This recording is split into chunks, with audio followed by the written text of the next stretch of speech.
আসসালামু আলাইকুম।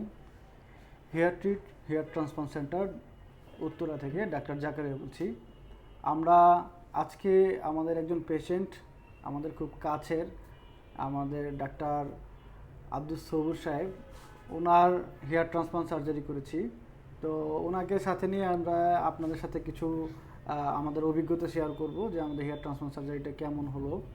তো সার্বিকভাবে আমরা একটু ওনার মুখ থেকে শুনবো যে হেয়ার ট্রিট এবং আমাদের যে সার্ভিস সব মিলায় ওনার যে কথা যে সার্জারিটা কেমন হয়েছে, কেমন লেগেছে এবং আমাদের সার্ভিস কেমন লেগেছে।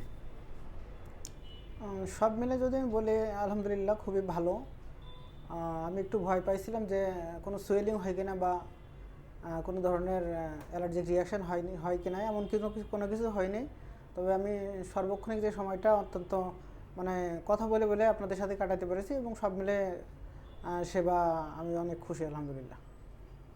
তো বিষয়টা হলো যে আমরা যখন হেয়ার ট্রান্সপ্লান্ট সার্জারি করি, কয়েকটা ধাপের সার্জারি করি। বিশেষ করে প্রথমে আমরা পেশেন্টের অ্যাসেসমেন্ট করি যে কী পরিমাণ গ্রাফট ওনার লাগবে, ওনার ডোনার এরিয়া কতটুকু আছে এবং কী পরিমাণ গ্রাফট আমরা ওনার রিসিপিয়েন্ট এরিয়াতে দিব এবং কোন মেথডে করব। আমরা কিন্তু দেখেন যে হেয়ার ট্রান্সপ্লান্টটা সাফায়ার এফিউ দিয়ে করেছি, ফলে আমরা কিন্তু ডেনসিটিটা অনেক ভালো দিতে পেরেছি আলহামদুলিল্লাহ। এবং আশা করা যায় আমরা যখন রেজাল্ট আসবে আমরা আবারও আপনাদেরকে এই ভিডিওগুলো দেখাবো যে রেজাল্ট কেমন আছে। আরেকটা বিষয় হলো যে একজন ডাক্তার হিসাবে উনি নিজেও একজন ডাক্তার এবং ওনার এরিয়াতে আলহামদুলিল্লাহ উনি ভালো পপুলার। তো তো উনিও একজন ডাক্তার, আমাদের উপর যখন ট্রাস্ট করেছে, আমাদের হেয়ার ট্রিটের উপর এবং আমাদের টিমের উপর যখন ট্রাস্ট করেছে, এটা আমাদের জন্য একটা গর্বের বিষয়। তো সার্জারি চলাকালীন কোনো সমস্যা হয়েছে কিনা? না, তেমন কোনো সমস্যা হয় নাই। আমি আশা করছিলাম ব্যথা অনেক বেশি পাবো, তবে প্রথমে যখন অ্যানেস্থেসিয়া দেয় ওই সময় একটু ব্যথা পাওয়া যায়, পরে যেটুকু অল্প অল্প একটু মাঝে মধ্যে ব্যথা পায় যেটা সহনীয়। তো সেরকম আহামরি কোনো ব্যথা আসলে পাওয়া যায় না এভাবে।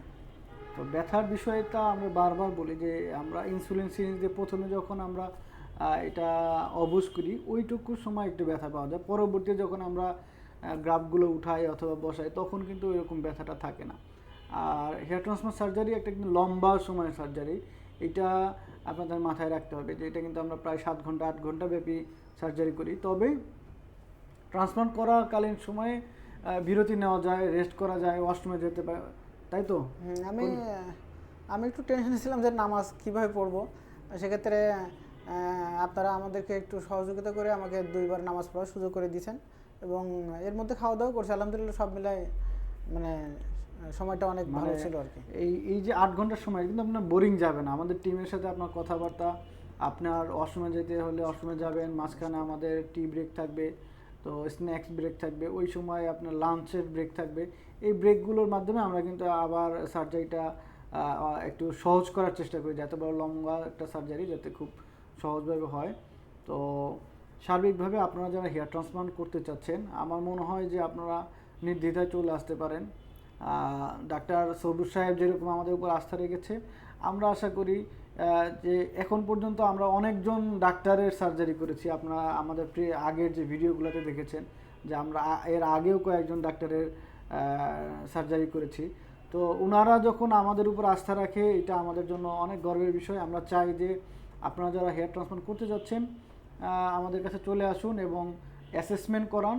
অ্যাসেসমেন্ট করিয়ে একটা প্ল্যান প্রোগ্রাম করুন যে আপনার কত গ্রাফ লাগবে, কত টাকার মতো খরচ হবে, সেইভাবে আপনি প্রিপারেশন নেবেন। এবং সার্জারির আগে কিছু আমরা পরীক্ষা দিয়েছিলাম, তাই তো?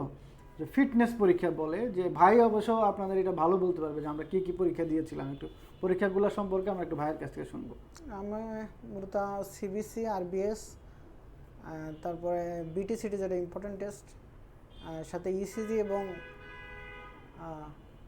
চেস্ট এক্সরে, এই জিনিসগুলো আমরা সাধারণত করে থাকি। যে সিবিসি কাউন্ট দিয়ে আমরা দেখি যে ব্লাড কাউন্ট সব কিছু ঠিক আছে কিনা, বিটিসিটি দিয়ে আমরা ব্লিডিং টাইম, ক্লটিং টাইম এগুলো ঠিক আছে কিনা, ইসিজিতে আমরা তার হার্ট ঠিক আছে কিনা, এই বিষয়গুলো আমরা কিন্তু আগে চেক আপ করে নিই। এবং আমাদের এখানে কিন্তু একটা বিষয় সবসময় মেনটেন করা হয় যে যখন পেশেন্ট আসে আমরা আবারও আমাদের যে আইসিইউ ইনচার্জ আছে, আইসিইউ ডাক্তার আছে, উনি কিন্তু আবার থরো একটা এক্সামিনেশন ওনাকে করে এবং পূর্ণাঙ্গটা সময় প্রত্যেকটা ফুল সার্জারি কমপ্লিট না হওয়া পর্যন্ত আমাদের আইসিইউ ডাক্তার উনি থাকেন। যেটা যে এমার্জেন্সি যদিও হেয়ার ট্রান্সপ্লান্টে খুবই কম হয়, তারপরে আমরা সার্বিক্ষণিক একটা ব্যাকআপ হিসেবে আমাদের থাকে সার্বিক ব্যবস্থা। তো আপনাদের যারা হেয়ার ট্রান্সপ্লান্ট করতে যাচ্ছেন আমাদের সাথে আসুন। আর ভাই যদি আমাদের দর্শক সম্পর্কে কিছু বলতে চান। আমি বলবো যারা মোটামুটি কম খরচে উত্তরা বা ঢাকার মধ্যে করতে চায় তারা যেন এখানে আসে এবং আপনার সাথে যোগাযোগ করে যে কোনো ধরনের সার্বিক সহযোগিতার জন্য হেয়ার ট্রিট অবশ্যই পাশে থাকবে বলে আমি মনে করি। তো ধন্যবাদ আমাদের ডাক্তার সবুর ভাইকে আমাদের সাথে ট্রান্সপ্লান্ট জার্নিটা সুন্দরভাবে কমপ্লিট করার জন্য। আমরা দোয়া করছি ইনশাআল্লাহ ওনার রেজাল্টটা অনেক ভালো আসুক, আমরা আবার ওনার সাথে আমরা কথা বলবো। তো সবাই ভালো থাকবেন। আসসালামু আলাইকুম রহমতুল্লাহ।